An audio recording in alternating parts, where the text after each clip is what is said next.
राजकीय ओळखीचा वापर करून शासकीय टेंडर मिळवून देण्याचे आमिष दाखवत सुहास कदम यांनी सायराबान शेख यांच्याकडून तब्बल 4,82,500 रुपये उकळल्याचा गंभीर प्रकार समोर आला असून या प्रकरणी सोलापूर शहर पोलीस आयुक्तांकडे लेखी तक्रार दाखल करण्यात आली आहे। मजरेवाडी येथील सायराबान शब्बीर शेख वय 52 यांनी दिलेल्या तक्रारीनुसार संशयित सुहास विजय कदम याने स्वतःची राजकीय ओळख आणि प्रभाव असल्याचे सांगत शासकीय रस्ते कामाच्या टेंडरमध्ये मदत करण्याचे आश्वासन दिले। सुरुवातीला विश्वास संपादन करून संबंधित कामासाठी लाखो रुपयांची मागणी करण्यात आली। तक्रारीनुसार सुहास कदम यांनी सायराबान शेख यांच्याकडून मार्च 2023 पासून जानेवारी 2024 पर्यंत विविध टप्प्यात पैसे घेतले। टेंडर मंजुरी फाईल प्रक्रिया वरिष्ठ नेत्यांशी संपर्क असल्याचे सांगून रक्कम उकळण्यात आल्याचा आरोप सायराबान शेख यांनी केला आहे। फिर्यादीने बँक खात्यावरून RTGSद्वारे पैसे पाठवल्याचेही तक्रारीत नमूद आहे। फिर्यादी शेख यांच्या म्हणण्यानुसार वारंवार पाठपुरावा करूनही संबंधित टेंडरचे काम मिळाले नाही, उलट पैसे परत मागितल्यावर टाळाटाळ करण्यात आली। अखेर आपली फसवणूक झाल्याची जाणीव झाल्यानंतर त्यांनी पोलीस आयुक्तांकडे धाव घेत न्यायाची मागणी केली आहे। तक्रारीत नमूद केल्याप्रमाणे एकूण 4,82,500 रुपयांची आर्थिक फसवणूक झाल्याचा दावा करण्यात आला असून संबंधित व्यक्ती कदम विरोधात गुन्हा दाखल करून कठोर कारवाई करावी अशी मागणी शेख यांच्याकडून करण्यात आली आहे। काल मी आले होते परत इथं CP ऑफिसला, मागील 3-4 दिवसापासून मी येते, परंतु काल माझी दखल घेतली गेली नव्हती। इथं मी अर्ज देऊन 3 दिवस झाले होते।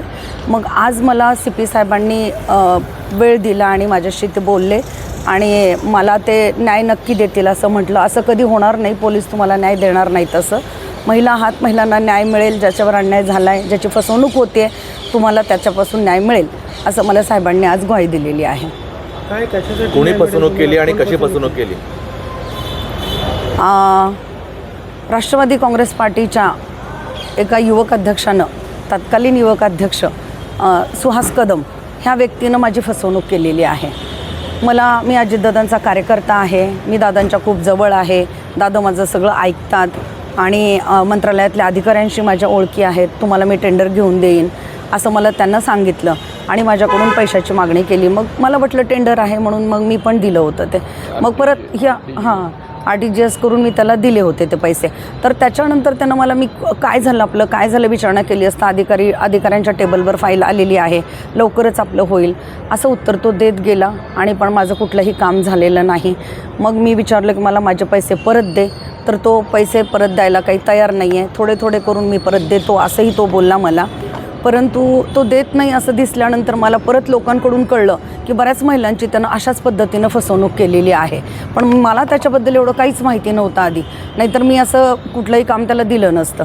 परंतु जेव्हा मला असं वाटलं की माझी फसवणूक होते तेव्हा मी पोलिसांमध्ये धाव घेतलेली आहे आणि मी CP साहेबांना माझं निवेदन दिलं आहे। सन्माननीय CP साहेबांनी मला आज शब्द दिला आहे की तुम्ही असं काहीतरी निर्णय चुकीचा घेऊ नका, कारण मी एवढी वैतागलेली त्रासलेली महिला आहे की असं वाटत होतं की काहीतरी केलं पाहिजे, स्वतःला आत्महत्या करू की काय।